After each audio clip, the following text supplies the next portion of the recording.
Okay, so this is place step 3, the final installment of the 3-step process. I want you to look at what I have here. I set up a tether that's already tied and it stays attached to that table. Now that table has iron legs and an iron base. It has to be something a dog can't pull, obviously.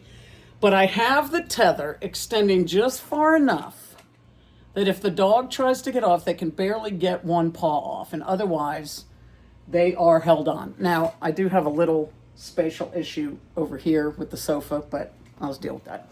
So I want this tether to allow a dog enough slack to stand, sit, lay down, and be comfortable. But if they try to step off, they can't get more than a paw off. So what you're going to see me do, and the reason why we leave that tether where it is so that we can put a dog on there, snap the tether leash on, and then let her do some what I like to call independent study. So this is training. This is not just lazy human, although I do want you to be cautious that you're not doing it all the time. Don't be lazy. But this is another way. You could do this in the evenings if you need some peace and quiet. Once she gets really acclimated to the place command, you can use this if somebody's at the door. So imagine that the doorbell rang. Sorry, going off camera here. Imagine that the doorbell rang. Here's what this would look like. Ready, baby? Place? Yes.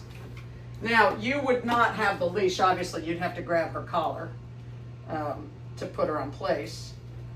But I put her on place, hook her up.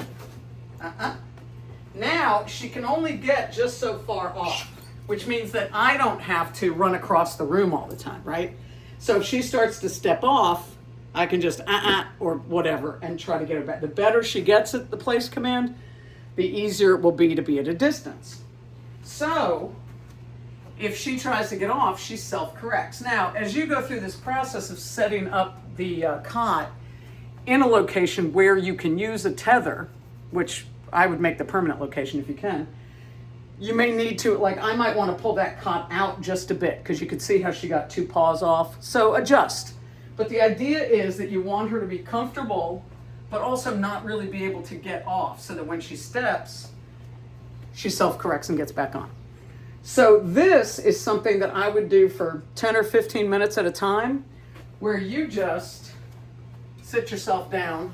I want to make sure I'm out of her reach. There, you can see. Well, this is good. This will help. I put her back on. I don't repeat. Pull that bed out a little bit. Okay, here we go. So good. You can see the process and development. But here we go. Let's see if she'll try again. Good girl. So much easier than having to hover over her.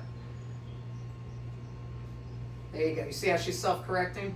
She wants to go toward the camera, and she's getting a tug. Now, one of the things we'll do, we're going to teach her a down stay. The word down will mean lay down. And if she's antsy, down the road, when she knows it, we'll be able to go down and help her relax. But if you get on your phone, on a laptop, watch TV, whatever, and you're sitting right here, she does not, she's like, what the hell? I'm supposed to be sitting with you. But it becomes a lot easier for you also to manage. So at this stage, I would only do maybe 5 minutes at the most, and then build up to 10 or 15. This is an endurance exercise as well as a self-management, but it is also something that you can use in the moment. If you need to put her on place and you cannot be supervising her, you put her on the tether, just like that. Now, even if you're not supervising her, you need to make sure she's not. One thing that some dogs will learn to do is they'll step their front paws off and then swing their butt around so they're facing the bed and their butt's here. You know, maybe she'll do it. They're creative, but all you do is just give her a verbal or go over and help her back on. But as long as she's tethered, she can't go that far. She can't create that much commotion. Now, here's the important thing. Why is this not, why can't you just tether a dog? Why can't we just tether her and not worry about place? Because a tethered dog is going to get really frustrated, especially a dog like her. They'll get frustrated, they'll fight it, they'll resist it. It's just restraint. But if you first teach her place and you put her on place, place is its own thing, right? Place is the area that she's learning. It's her job to stay there, to stay on it, to settle down, to calm. The tether is just incidental. So she right now does not feel restrained. She's being challenged to keep herself on there. So she is a dog on place, not a dog who's tied up. That's a mental distinction for her. Okay, so there you go. That's step 3.